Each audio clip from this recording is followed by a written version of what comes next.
ஸ்தோத்திரம். அனைத்து நல்ல உள்ளங்களுக்கும் அன்பு கலந்த வழக்கத்தை தெரிவித்துக் கொள்கிறேன். அதாவது இப்போ எப்படின்னு கேட்டிங்கன்னா, எம்டி ஜெகன் அவங்க வீடியோவை போட்டிருக்காங்க, ஷார்ட் வீடியோ. அதை நம்ம பார்த்து வந்துடலாம். மோகன்சியான எழுப்புதல் வரணும்னு முயற்சி பண்றாரு. அந்த ஏரியாவில் இருக்கிற பாஸ்டர் எல்லாம் ஒன்னா சேர்க்கிறாரு. ஆனா எழுப்புதலே வரல பாருங்க. எனக்கு எப்படி யோசனை எப்படின்னு கேட்டீங்கன்னா, மோகன் சி லாசரஸ் எழுப்புதல் வரணும் அப்படிங்கிற மாதிரி சொல்லி இருக்கிறாங்க. ஏன் இன்னும் எழுப்புதல் வரல அப்படின்னு சொன்னா, ஏன் எழுப்புதல் வரல? அந்த வார்த்தையே இல்லை. அது இப்போ பழைய ஏற்பாட்டில் ஒரு வார்த்தை இருக்கு, எழுப்புதல் அப்படிங்கிற வார்த்தை இருக்கு. பெண்களுக்குள் எழுப்புதல் உண்டாயிற்று அப்படிங்கிற மாதிரி வார்த்தைகள் இருக்கு. அது வேறு விதமாக அர்த்தம் கொள்ளுகிறதாக இருக்கிறது. அந்த வசனத்தையும் நான் மேலே போடுறேன், சரிங்களா? அடுத்ததாக இவங்க என்னன்னு கேட்டீங்கன்னா, மோகன் சி லாசரஸ் மற்றும் டி மோகன், இதர எல்லா எம்டி ஜெகன் இவங்கள்லாம் என்ன பண்ணுறாங்க அப்படின்னு பார்த்தீங்கன்னா, நியாயப்பிரமாண வாக்கு தத்தங்கள், நியாயப்பிரமாணத்தில் இருக்கக்கூடிய எல்லா தசம பாக உருட்டுகள், அந்நிய பாஷை உருட்டுகள், இப்படி நிறைய காரியங்கள் வந்துவிட்டபடினால் ஆவியானவருடைய பிரசன்னம் இல்லாதனால தான் இந்த எழுப்புதல் என்கிற பெயர் கிடைக்கல. இப்போ அப்போஸ்தலர் நடவடிக்கைகள் 2வது அதிகாரத்தில் பெந்தேகோஸ்தே என்னும் நாள் பண்டிகையில் வருகிற போது அங்கே பரிசுத்த ஆவியானவருடைய வழி நடத்துதல் அங்கே இருக்கு. நீங்க அப்போஸ்தலர் நடவடிக்கைகள்ல இருந்து வெளிப்படுத்தின விசேஷம் வரைக்கும் வாசித்து பார்த்தீங்கன்னா, பரிசுத்த ஆவியானவருடைய பிரசன்னம் அதாவது சீசர்களுக்குள்ளே இருந்தது. பரிசுத்த ஆவியானவருடைய வழி நடத்துதல் அவங்களோடு கூட இருந்தது. அதனால அவங்க என்னன்னு கேட்டீங்கன்னா, ஜெயிச்சுக்கிட்டே வந்தாங்க. ஒவ்வொரு காரியத்திலும் அவங்க ஜெயிச்சுக்கிட்டே வந்தாங்க.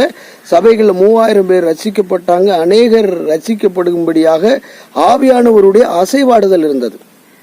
ஆனா இவங்க என்ன பண்றாங்க அப்படின்னா, நியாயப்பிரமாண வாக்கு தத்தத்தை கொடுத்து ஆசீர்வதிப்பாரு அப்படின்னு சொல்லி சில உருட்டுகளை பண்ணிடுறது. அதுக்கப்புறம் தசம பாகத்தை எடுத்து நீங்க இது பண்ணுங்க, வைங்க அப்படிங்கிற மாதிரி, கொடுங்கள் அப்படிங்கிற மாதிரி அந்த ஒரு உபதேசத்துக்குள்ள போனாங்களே ஒழிய கிறிஸ்துவை பிரசங்கிக்கவில்லை.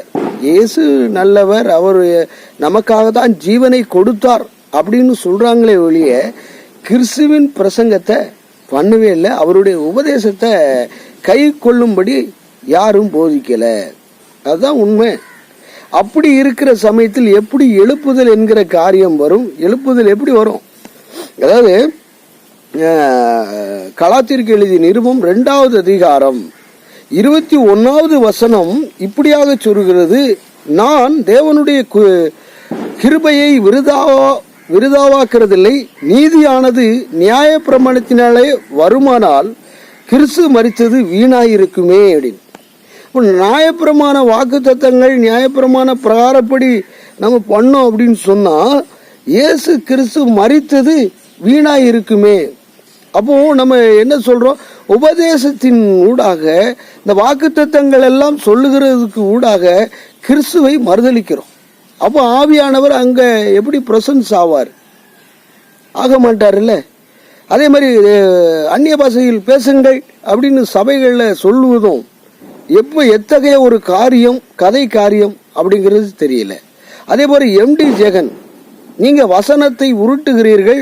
அது என்ன, அந்த வசனத்தினுடைய உள்ளான அர்த்தத்தை எதனால சொல்லப்பட்டது என்பதை குறித்து கூட நீங்க இது பண்ணாம ஆர்டிபிஷியல் இன்டெலிஜென்டா இருக்கக்கூடிய ரோபோட்டை இது பண்ணிக்கிட்டாங்க அப்படின்னு சொல்லி வசனத்தை புரட்டுகிறீர்கள். எந்த காரியமாக இருந்தாலும் வேதத்துக்கு ஒத்ததாக இருக்க வேண்டும். பழைய ஏற்பாடு நமக்கு நிழல் என்றால் புதிய ஏற்பாடு நமக்கு நிஜமாக இருக்கிறது, சரிங்களா? அப்போ நம்ம எதை பிரசங்கிக்கணும்? கிறிஸ்துவை பிரசங்கிக்கணும். அப்போஸ்தலர்கள் எல்லாரும் எப்படின்னா வாக்கு தத்தத்தை குறித்து சொன்னாங்களா? புதிய உடன்படிக்கையின் ஊழியர்கள் என்ன பண்ணாங்க? வாக்கு தத்தத்தை சொன்னாங்களா? இல்லை. கடைசி நாட்கள் எப்படி இருக்கும், எந்த மாதிரியான சூழ்நிலைகள்ல இருக்கும், ஆண்டவராகிய இயேசு கிறிஸ்துவானவர் முதலாவது தேவனுடைய ராஜ்யத்தையும் நீதியும் தேடுங்க, இவைகள்லாம் கூட கொடுக்கப்படும் அப்படிங்கிற ஒரு காரியமாகத்தானே ஓடினார்கள். அப்போஸ்தலர்கள் எல்லாரும் அப்படி ஓடினாங்க. அப்ப நம்ம கிரியை செய்யணுமா வேண்டாமா? இயேசு கிறிஸ்து சொன்ன காரியங்கள், ஐஸ்வர்யவானுக்கு நீ விற்று தரித்திரனுக்கு கொடு. அப்போ ஊழியர்கள் என்ன பண்ணணும்? வசனத்தை பெற்றுக்கொண்ட ஊழியர்கள் என்ன பண்ணணும்? கிரியினாலே தேவனை வெளிப்பட வேண்டும்.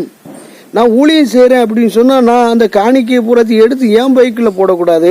நான் ஒரு கார் வாங்கிட்டு நான் மட்டும் பகுமானமாக போகிறங்கிற மாதிரி இருக்கக்கூடாது. சபையில் ஒரு 50 பேர் இருக்காங்கன்னா 50 பேரும் கஷ்டப்படக்கூடாது. எல்லாத்தையும் பொதுவாக எண்ண வேண்டும்.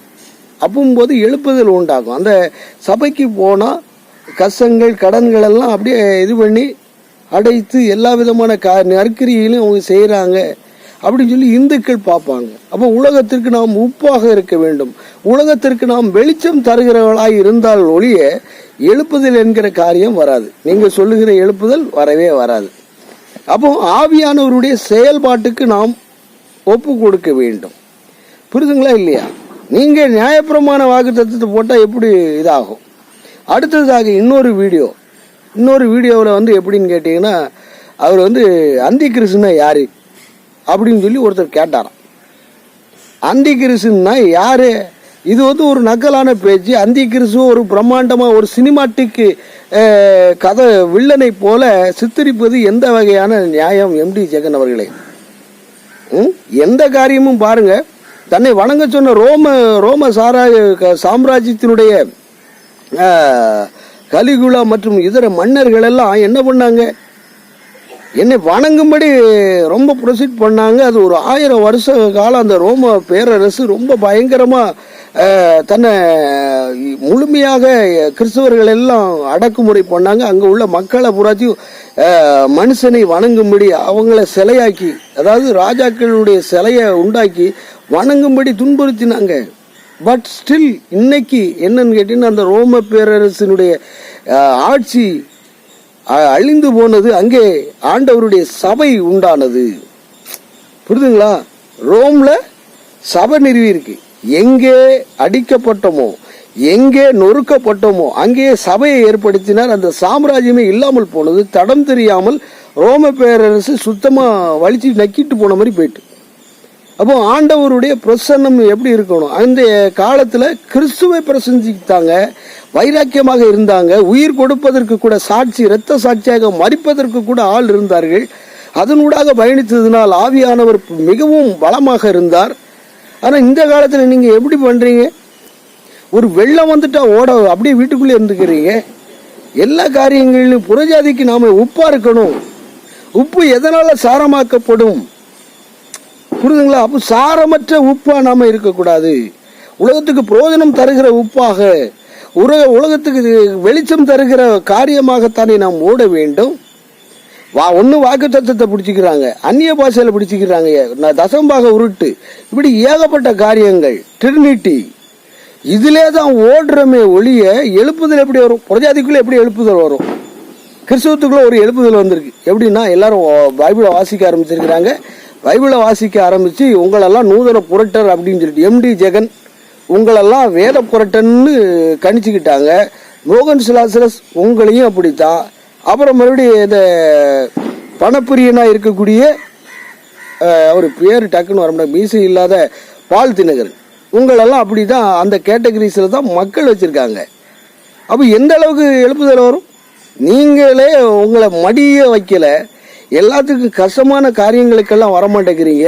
தசமபாகத்தை கொடுங்க, நாங்கள் அந்த திட்டம் வச்சுருக்குறோம், இளமங்கால திட்டம் வச்சுருக்கோம், அந்த திட்டம் வச்சுருக்கோம், இதில் பணம் போடுங்கிறத தானே சொல்கிறீங்களே வெளியே. வாங்குவதை பார்க்கணும், கொடுப்பதுனாலும் இலவசமாக பெற்றோம், இலவசமாக கொடுப்போம். வாங்கிறது பூரா எப்படி? ஒன்றும் இல்லை. அப்போஸ்தலர்கள் என்ன பண்ணாங்க? இன்னொரு தேசத்தில் பஞ்சம் நடக்கு, இன்னொரு சபையில் என்ன பண்ணுறாரு? காணிக்கை எடுக்கிறது. தர்ம பணத்தை எடுத்து இங்க இருக்கக்கூடிய மக்கள் கஷ்டப்படுறாங்க பாருங்க, அந்த மக்களுக்கு உதவி பண்றாரு. தனக்கென்று வைக்கவே இல்லை ஊழியர்கள். அப்போஸ்தலர்கள் எல்லாம் தனக்கென்று எதையுமே வைக்கல. தேவ ஊழியர்கள் யாருமே தனக்கென்று வைக்கல, பிறனுக்கு செய்து தேவனை மகிமைப்படுத்தினார்கள். ஆனா நீங்க அப்படியா இருக்கீங்க? மழையை வாங்கணும், இப்படி இயேசு அப்படி சொன்னார், இப்படி சொன்னார்னு உருட்டதான் செய்றீங்க.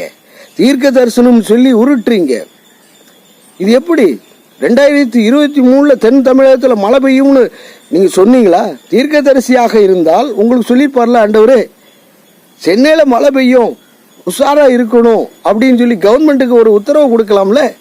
எங்களுடைய ஆண்டவராகிய இயேசு கிறிஸ்துவானவர் சொல்லுகிறார், ஸ்டாலின் அவர்களே, இப்பொழுது இந்த ஆண்டிலே மிகப்பெரிய ஒரு மழை பெய்ய போகிறது, நீங்கள் கவனமாக இருங்கள் அப்படிங்கிற ஒரு அறிக்கை விட்டுருக்கலாம்ல, உங்களுடைய நியூஸ் சேனல்ல அறிக்கை விட்டுருக்கலாம்ல. அதுக்கு அடுத்ததாக ஜீசஸ் கால்ஸ், நீங்க சொன்னா முக ஸ்டாலின் கேட்பார்ல, உங்களுடைய மகள் கல்யாணத்துக்குலாம் வந்தார்ல. அப்போ 2023 இந்த மாதிரியான பிரச்சனைகள்லாம் உண்டாகும், நீங்க கவனமாக இருங்க, இந்த ஆட்சியில சில காரியங்கள் மாற்றங்களை எல்லாம் கொண்டு வாங்க அப்படின்னு சொல்லி ஒரு இன்ஸ்ட்ரக்ஷன் கொடுக்கலாம்ல. வருவதற்கு முன்பதாக சொல்வது தானே தீர்க்க தரிசனம். வந்து நடந்த பிறகு புயல் இல்லை, அயலு அசலு அப்படிங்கிற மாதிரி ஒரு உருட்டி இருக்கீங்க. இது எப்படி வேதத்தின்படி சரியா இருக்கும்? ஒருவர் தீர்க்க தரிசனம் சொன்னால் அது தீர்க்கமாக இருக்க வேண்டும். 2024 இவைகளெல்லாம் நடக்கும்னா அது நடந்துடணும். அது நடந்துச்சுன்னா அது கர்த்தர் சொன்னது, நடக்கலைன்னா கர்த்தர் சொல்லாது, நீங்க யூகத்தின்படி சொல்றது. விசுவாசத்துக்காக சொல்லக்கூடாது, நடக்கும், கர்த்தர் வெளிப்படுத்தினார்னு சொல்லிட்டு சில காரியங்களை உருட்டீங்க. அப்போ இது என்னன்னா வேதத்தை வைத்து புரட்டுகிறவர்கள். அதே போல எம்டி ஜெகன், உங்களுக்கு தான் சொல்றேன், ஆகாததை செய்து வெளிநாட்டில் இருக்கக்கூடிய தொழில்நுட்பங்கள், ஆர்டிபிஷியல் இன்டெலிஜென்ட், இந்த மாதிரியான காரியங்கள் எல்லாம் பண்ணக்கூடியதெல்லாம் பார்த்துக்கிட்டு இந்த வேத வசனத்தை வச்சுக்கிட்டு கிளி சோசிய வேலையை பார்க்காதீங்க. எல்லாம் நிறைவேறப்பட்டது. நாம் எப்படியாக இருக்க வேண்டும்? 2ஆம் வருகைக்கு நாம் எச்சரிக்கையாக நாம் இருக்க வேண்டும், ரட்சிப்புக்குள்ளே நிலைத்திருக்க வேண்டும் என்பதுதான் நம்முடைய காரியமாக இருக்க வேண்டும். இதெல்லாம் வரும் உலகத்தில் அறிவு பெருத்து போகும். எல்லா காரியமும் வேதத்தில் எழுதப்பட்டாயிட்டு ஆண்டவராகிய இயேசு கிறிஸ்துவானவர் சொன்ன காரியம் தான் நடக்கிறது. ஆனால் நம்ம ரட்சிப்புக்கு என்கிற வஸ்திரம் கரைபடாதபடிக்கு முடிவு புரிந்தோம், ரட்சிக்குள்ளே இருக்கணும். அதுதான் உண்மை. எப்படி எழுப்புதல் வரும்? நீங்க இப்படி டுபாக்கூர் வேலைகளெல்லாம் பார்த்து, அதாவது ஆடுகள் எல்லாம் புறாத்தி என்ன பண்றீங்க? நீங்க ஆட்டை நல்ல பலமா வளர்க்கணுமே ஒழிய உங்களை தான் நீங்க வளர்த்துக்கிறீங்க, ஆட்டை விட்டுறீங்க. ஆடு வரும், அப்படியே ஆண்டவரை தொழுது கொள்ளலான்ட்டு வரும், ஆட்டுக்கிட்ட இருந்தே அப்படியே மயிரை பிடிச்சு இழுத்த மாதிரி எல்லா வேலைகளையும் பார்க்குறீங்க. இது தவறான காரியமா இல்லையா?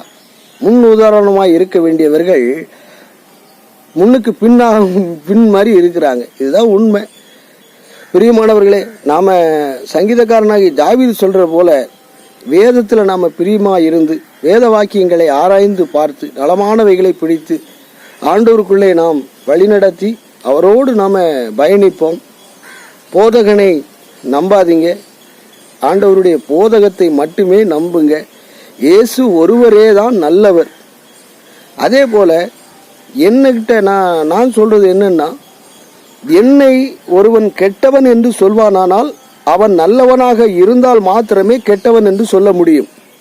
அடுத்ததாக என்னை அயோக்கியன் என்று ஒருவன் சொல்வானானால் அவன் நல்லவனிலும் நல்லவனாக இருந்தால் மட்டுமே சொல்ல முடியும்.